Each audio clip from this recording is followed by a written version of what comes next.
আইবেন আর খাইবেন, এই বিষয়টা এখন আর এমন নাই। আপনার যদি কোনো অভিজ্ঞতা থাকে, আপনার যদি কোনো কাজ জানা থাকে, তাইলে আপনি পারবেন। আসসালামু আলাইকুম, কি অবস্থা সবার? আশা করি সবাই ভালো আছে। তো আজকে আপনাদের সামনে যে বিষয়টা নিয়ে কথা বলবো, যে বিশেষ করে আমরা যারা গালফ কান্ট্রিতে আছি, বা আমরা বাঙালিরা তো প্রায় বেশিরভাগই গালফ কান্ট্রিতে, যেমন সৌদি আরব, দুবাই, কুয়েত, ওমান, বাহারাইন, বিভিন্ন দেশে আমরা আছি। তো এইসব দেশে আসতে হলে আপনার কোন তিনটা কাজ, মানে কাজ শিখে আসলে আপনার কখনো কাজের অভাব হবে না? কোন তিনটা কাজের চাহিদা বেশি, আপনি যেভাবেই বলেন, ঠিক আছে?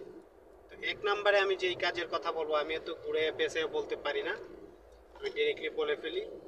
এক নম্বর কাজ হচ্ছে আপনার, বিশেষ করে গালফ কান্ট্রিতে সব থেকে বেশি চাহিদা, সেটা হচ্ছে আপনার এসি ফ্রিজের কাজ। এসি কাজ যদি শিখে আসতে পারেন দেশ থেকে ভালো করে, ঠিক আছে, আপনার টাকা পয়সার অভাব হবে না, আপনার কাজের অভাব হবে না, এটা 100%।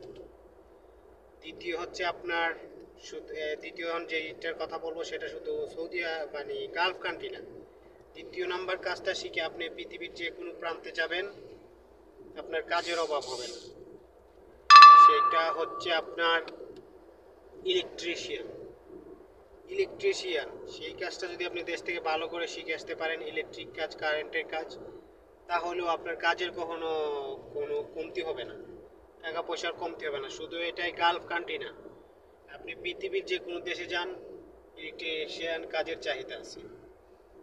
তিন নাম্বার হচ্ছে, এটার চাহিদা সবসময় থাকে, সব জায়গায় লাগে, সেটা হচ্ছে আপনার ড্রাইভিং।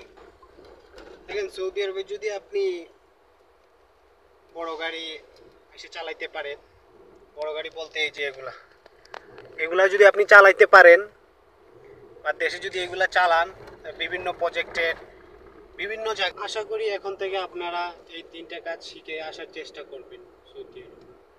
বিশেষ করে এই যে এসি ফ্রিজ, ইলেকট্রিশিয়ান, ড্রাইভিং, এগুলোর কাজ সব জায়গায় সবসময় অ্যাভেলেবেল থাকে, বিশেষ করে গালফ কান্ট্রিতে, ঠিক আছে? এগুলা যদি আপনি শিখে রাখেন, শিখে আসেন, আপনি অবশ্যই কাজ পাবেন, ঠিক আছে? অবশ্যই কাজ পেয়ে যাবেন।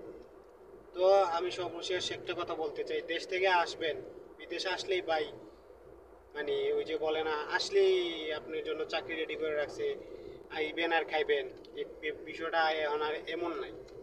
আপনার যদি কোনো অভিজ্ঞতা থাকে, আপনার যদি কোনো কাজ জানা থাকে, তাইলে আপনি পারবেন। কিন্তু আপনি যদি কোনো আপনার অভিজ্ঞতা না থাকে, তাহলে বিদেশে এসে ভাই লাভ নাই, আপনার অনেক কষ্ট করতে হবে, দিনের পর দিন না খেয়ে থাকতে হবে, চাকরি পাবেন না, অনেক স্ট্রাগল করতে হবে। আর যে কোনো একটা কাজ যদি আপনার জানা থাকে, ওই তুলনায় আপনি, মানে আপনার ঘুরে দাঁড়াইতে, আপনি যত কষ্ট হোক, ঘুরে দাঁড়াইতে সময়টা কম লাগবে। আপনি যদি কোনো কাজ না জানেন, সেই ক্ষেত্রে আপনি অনেক পিছিয়ে থাকবেন। আশা করি বুঝতে পারছেন। ভালো থাকবেন। আসসালামু আলাইকুম।